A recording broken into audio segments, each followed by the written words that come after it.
Muy buenos días, tardes o noches. En esta ocasión vamos a presentar la introducción a la insuficiencia respiratoria. Vamos a ver la fisiopatología, primero a nivel general, de todas las condiciones clínicas que podrían conducir a una insuficiencia respiratoria. Como es habitual, vamos a partir del concepto, algunos aspectos y mecanismos que explican cómo es que se instala esta. Y posteriormente en otra presentación vamos a ver ya las patologías que cursan con insuficiencia respiratoria, todas ellas concernientes al sistema respiratorio. Entonces, empezamos. Tenemos dos tipos de concepto a la hora de hablar de insuficiencia en el árbol respiratorio. Hablamos de la respiratoria propiamente dicha y también de la insuficiencia ventilatoria. No son exactamente lo mismo. ¿Sí? Empezamos definiendo a la insuficiencia ventilatoria. Como su nombre lo indica, esta es una disminución en la capacidad ventilatoria del sistema pulmonar o respiratorio, donde se alteran los volúmenes y los flujos, estos que hemos visto en la espirometría, y no necesariamente incluyen un estado de hipoxemia. En cambio, la insuficiencia respiratoria es mucho más compleja porque puede incluir a la insuficiencia ventilatoria dentro de su concepto, pero además se van a alterar las dos funciones principales del árbol respiratorio. ¿Cuáles eran estas dos funciones? Si recordamos, una de ellas era el intercambio de gases.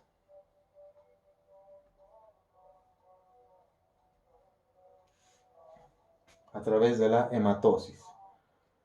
Y otra función derivado de esta era la oxigenación de la sangre.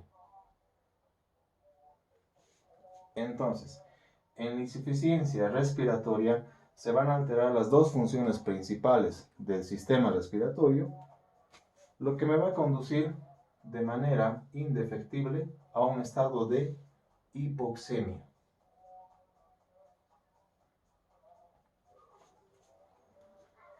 La hipoxemia es la disminución de la presión parcial de oxígeno medida en sangre arterial generalmente. Entonces, la PO2 se sitúa por debajo de 60 milímetros de mercurio, obviamente. ¿Sí? Queda claro entonces la diferencia entre insuficiencia ventilatoria, que únicamente es la alteración de esta función, ¿no?, del intercambio en la inspiración, expiración, donde los flujos y volúmenes pueden presentar alteración, y la respiratoria es más compleja porque, además de incluir una insuficiencia ventilatoria, se alteran las dos funciones del sistema pulmonar, el intercambio de gases y la oxigenación de la sangre, lo que me va a conducir a un estado de hipoxemia con una disminución de la presión parcial de oxígeno por debajo de 60 milímetros de mercurio. Bien, ahora vamos a ver los mecanismos que desencadenan la insuficiencia respiratoria. Ahora vamos a hablar enteramente de esta.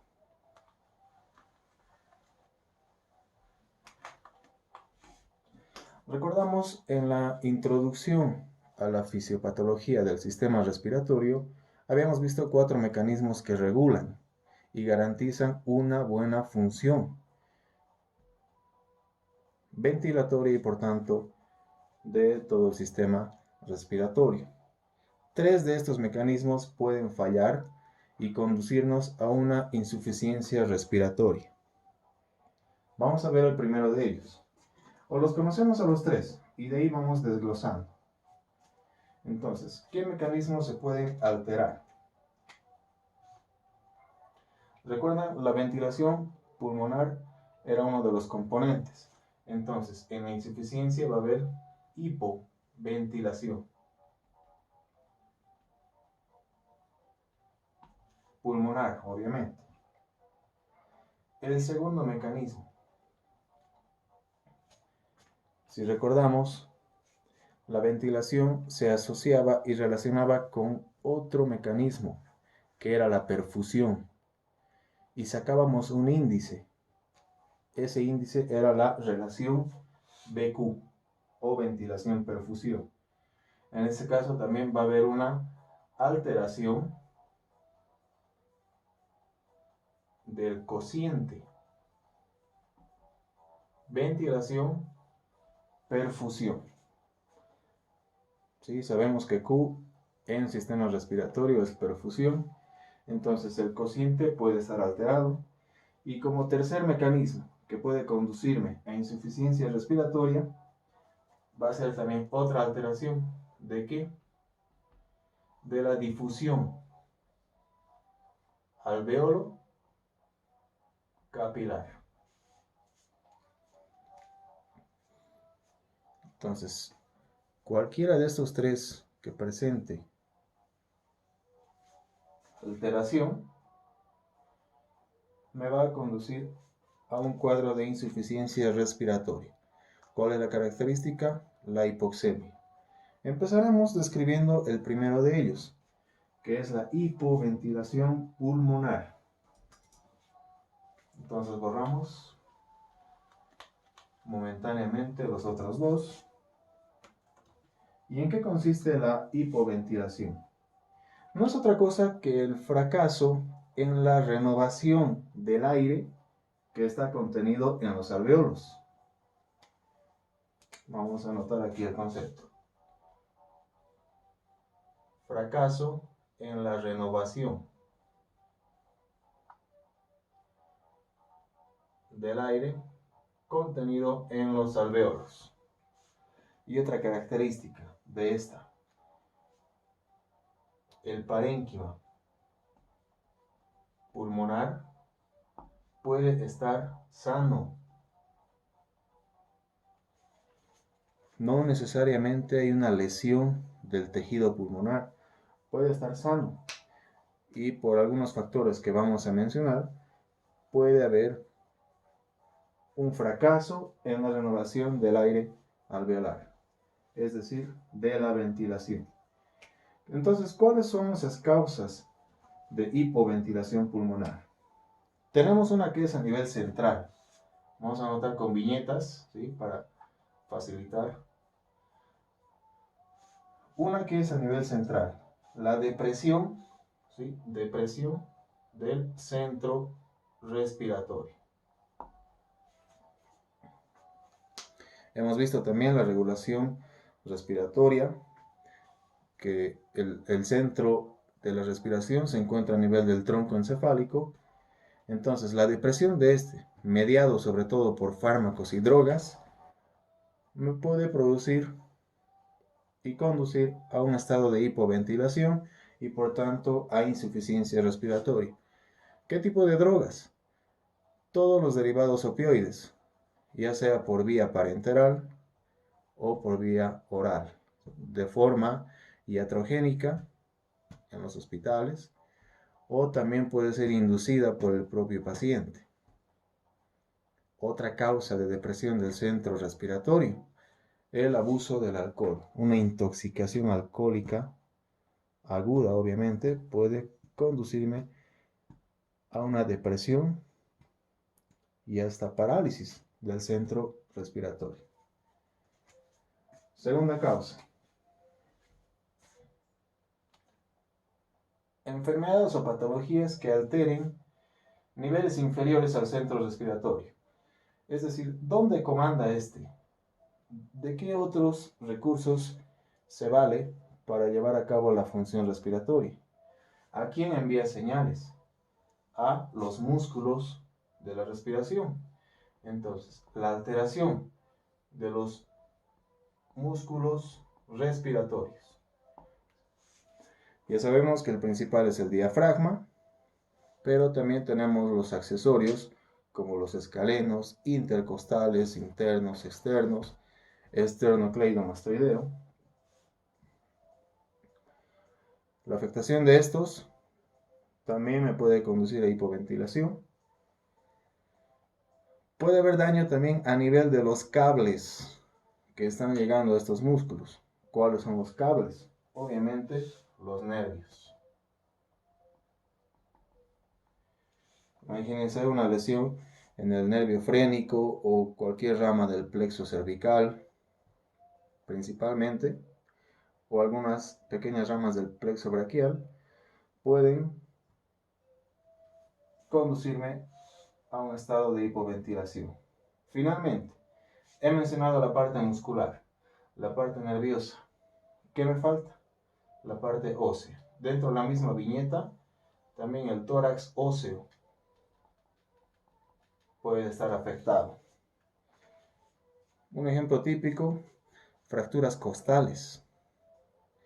Por el grado de dolor, el paciente no va a tener una buena ventilación. Entonces, tarde o temprano va a desarrollar primero una insuficiencia ventilatoria y cuando disminuya la presión parcial de oxígeno, se va a considerar una insuficiencia respiratoria. Entonces, como segunda causa, alteraciones en los músculos respiratorios, nervios o en la parte ósea del tórax. Otro ejemplo, y esto lo hemos visto también en soporte básico de vida. Se ha hablado mucho y hasta tal vez han hecho alguna práctica de maniobras en la famosa OVASE. La obstrucción de vía aérea, sobre todo superior, por un cuerpo extraño, me va a conducir a hipoventilación. Y otro que también es relativamente frecuente, el síndrome de la apnea del sueño. El síndrome de la apnea del sueño,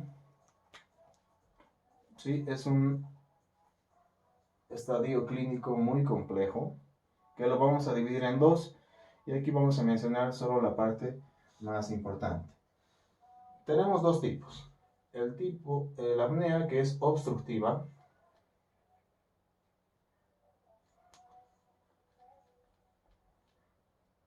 de tipo obstructiva, que es común en pacientes obesos y roncadores a la hora de dormir. ¿Sí? Existen entonces periodos de apnea durante el sueño en pacientes obesos o roncadores donde hay una obstrucción a nivel faríngeo que impide el tránsito libre del aire. Entonces, esa es la apnea obstructiva.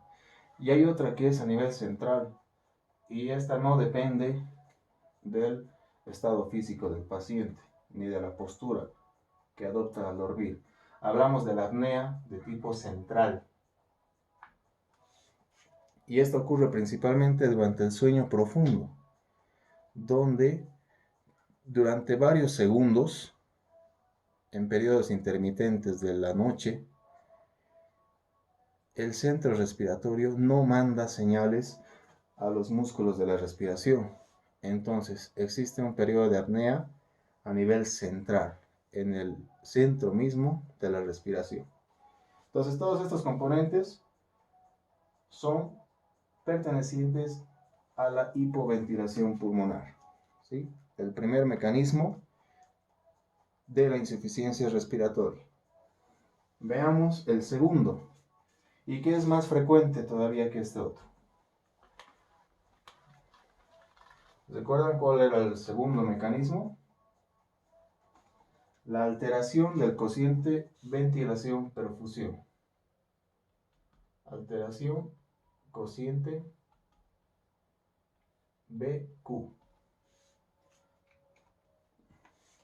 Para este inciso necesito hacer un esquema y si me siguen, pues vamos a poder entender un poco mejor, donde esquemáticamente voy a representar el alvéolo. Vamos a hacer más bonito.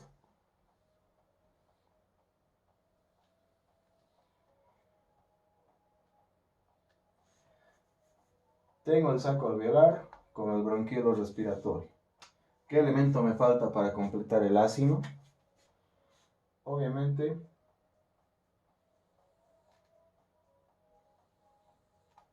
el capilar alveolar, que tiene dos extremos, ¿verdad? De forma esquemática lo separamos también. Tiene un extremo arterial que está trayendo sobre todo CO2 y un extremo venoso que al intercambiarse en condiciones normales está llevando oxígeno.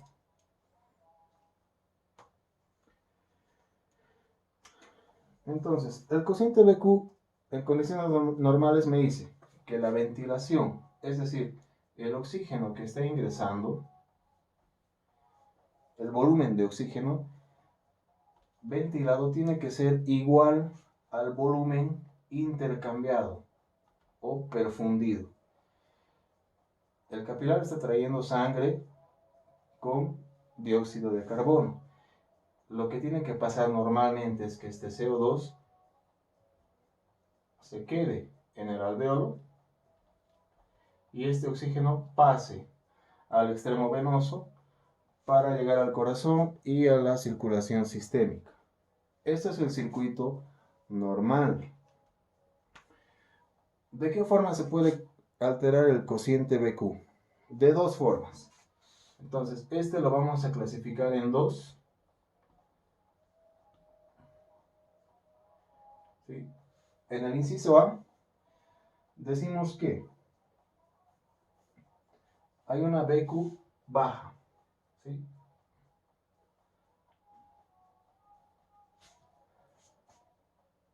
En el de tipo A, la BQ es baja y en el de tipo B es alta. Sería mejor al revés, ¿verdad? A de alta, B de baja, pero no es así. Entonces, vamos a explicar ahorita cada uno de ellos. ¿En qué consiste la baja? Entonces, hablamos solo de la BQ baja. Quiere decir que la ventilación es menor que la perfusión. El volumen que está ingresando es menor que el volumen que está llegando a través de los capilares. Entonces, ¿qué patologías, por ejemplo, son propias de una BQ baja? Esta también, acuérdense de este nombre, se llama, del inglés viene, se llama shunt, el shunt pulmonar. ¿Sí? Shunt viene de la traducción que significa cortocircuito. No va a haber este triángulo amoroso del oxígeno en este shunt o cortocircuito. ¿Por qué? Porque en la BQ baja va a haber una obstrucción, ya sea a nivel bronquiolar, puede ser en bronquios más grandes, ¿sí? La obstrucción puede ser superior en bronquios más grandes, o puede ser a nivel del propio saco alveolar, donde está lleno de infiltrado inflamatorio o de agua. Entonces, cualquiera de estas entidades, que las vamos a numerar, la obstrucción de grandes bronquios es la bronquitis. ¿Qué patología obstruye sobre todo bronquiolos? El asma. ¿Qué patología me llena de un infiltrado inflamatorio el alveolo? Las neumonías. ¿Y qué patología me llena de agua? El intersticio y también el saco alveolar, el edema pulmonar. Estas cuatro patologías cursan con una BQ baja, alterando el cociente de ventilación-perfusión. Se van a acordar de este mnemotécnico. Bane, ¿sí? De Bane, con B labial, obviamente. ¿Qué ocurre entonces? Como el oxígeno que está llegando al alveolo es insuficiente, esto puede ocurrir en un segmento pulmonar, no necesariamente en todo el pulmón. Sí puede estar afectado un segmento, o en casos más graves, puede ser todo un lóbulo pulmonar o incluso invadiendo el otro. Los grados son variables. Entonces, el oxígeno es insuficiente. Por lo tanto, el CO2 que está llegando al alveolo no va a poder ser intercambiado, no va a pasar al alveolo, de modo tal que toma el atajo y se va directo a la sangre venosa. Entonces hay una comunicación arteriovenosa, porque no está pudiendo ser intercambiado por cualquiera de estas patologías, en el shunt o cortocircuito pulmonar. ¿Sí? Esta es la BQ baja. Explicaremos la BQ alta.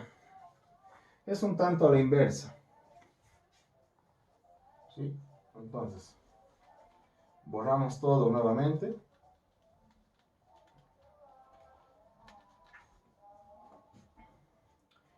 Y en la BQ alta, la ventilación va a ser mayor que la perfusión. Esta es la alta.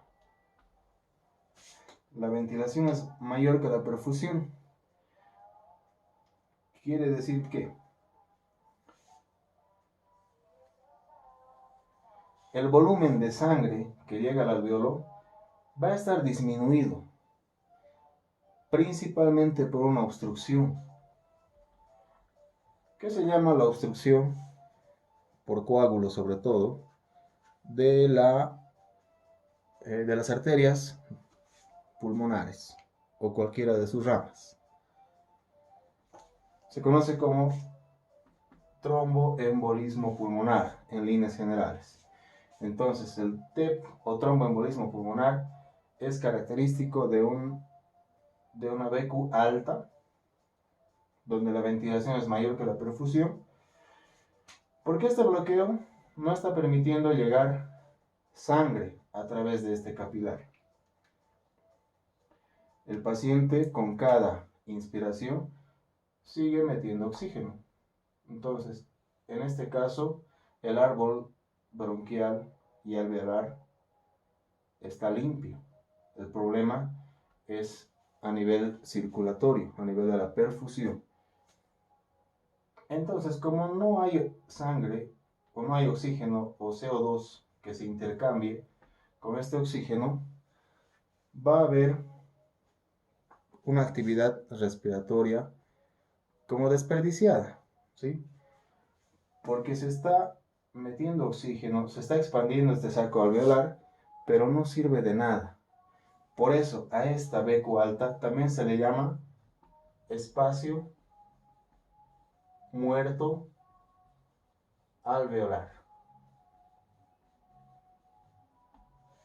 Porque tiene oxígeno, se expande, pero no sirve de nada porque no hay con quien intercambie. Entonces, la sangre que tendría que estar atravesando por este capilar va a buscar rutas alternas en un tejido sano. Y de igual manera se va a instalar un estado de hipoxemia.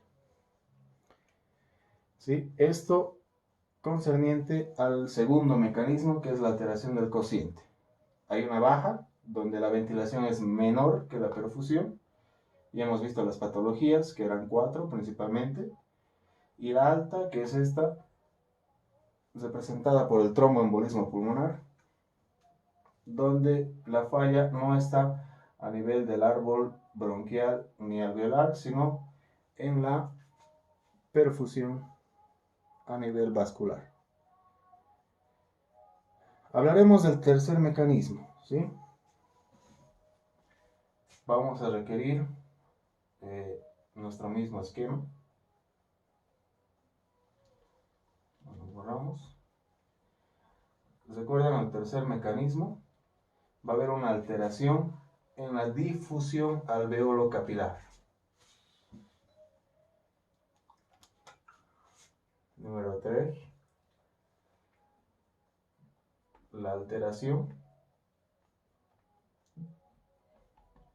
es a nivel de la difusión alveolo capilar. Tengo mis mismos elementos, pero esta vez lo voy a hacer un poco más bonito, porque necesitamos explicar algunas cositas aparte. Tengo el bronquiolo y el alveolo. El alveolo histológicamente está formado por dos tipos de células. El 90-95% de su superficie está formada por células alargadas y planas, denominadas células alveolares de tipo 1 o simplemente neumocitos tipo 1, que le confieren un epitelio plano simple.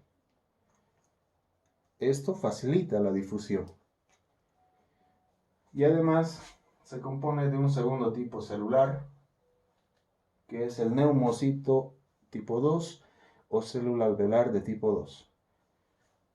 Mientras que la primera confiere estabilidad y le da integridad al alveolo, esta segunda, el neumocito tipo 2, interviene en la síntesis de un componente muy importante que viene desde la vida fetal. Estamos hablando del surfactante. ¿Sí? El surfactante. Es una sustancia rica en fosfolípidos y proteínas, sobre todo, que va a determinar la tensión superficial, ¿sí? A nivel del alveolo. Esta tensión superficial determinada por el surfactante impide que colapsen los alveolos, ¿sí? Porque son sacos de aire. Entonces, la carencia de este surfactante colapsaría los alveolos. Por eso en los partos prematuros, pretérmino, entre las 30, 32, hasta antes de las 37 semanas, si es inevitable el parto, entonces se administra a la madre un corticoide, principalmente betametasona, para estimular la producción de surfactante en el producto. ¿Sí? Esto va a producir la maduración pulmonar y al momento de nacer, pues, pueda emprender la respiración autónoma que es propia de todos los seres humanos.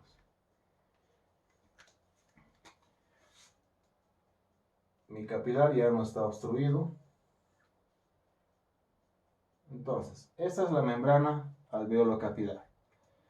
En condiciones normales, este epitelio plano permite el intercambio de gases. Pero ¿qué pasa? ¿Qué patologías y de qué manera me alteran esta función? Vamos a citar dos. Tengo la fibrosis pulmonar idiopática, y la sarcoidosis.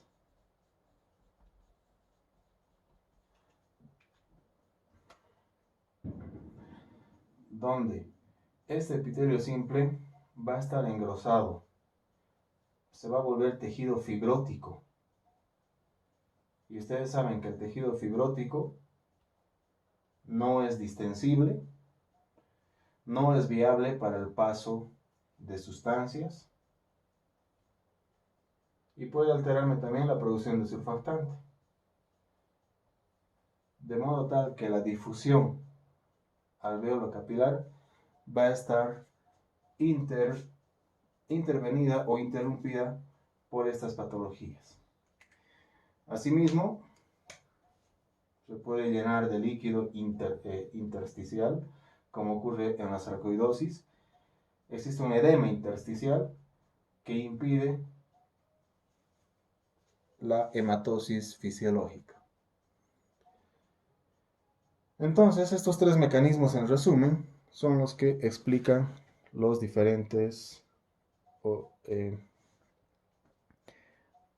las diferentes causas de insuficiencia respiratoria. En la siguiente presentación vamos a ver la clasificación de la insuficiencia respiratoria. Según el tiempo de inicio, esta puede ser aguda o puede ser crónica. Y según su fisiopatología, vamos a ver que existen insuficiencia respiratoria de tipo obstructiva y la de tipo restrictiva. De alguna forma, las patologías que hemos puesto de ejemplo ahora están clasificadas en uno o en otro grupo. Entonces vamos a irlas desglosando en las presentaciones siguientes. No se olviden repasar la histología, los mecanismos de regulación en condiciones normales y ya cuando se altera cada uno de ellos, de qué modo pues se establece la insuficiencia respiratoria. Eso es todo por ahora y en la siguiente continuamos. Gracias por su atención.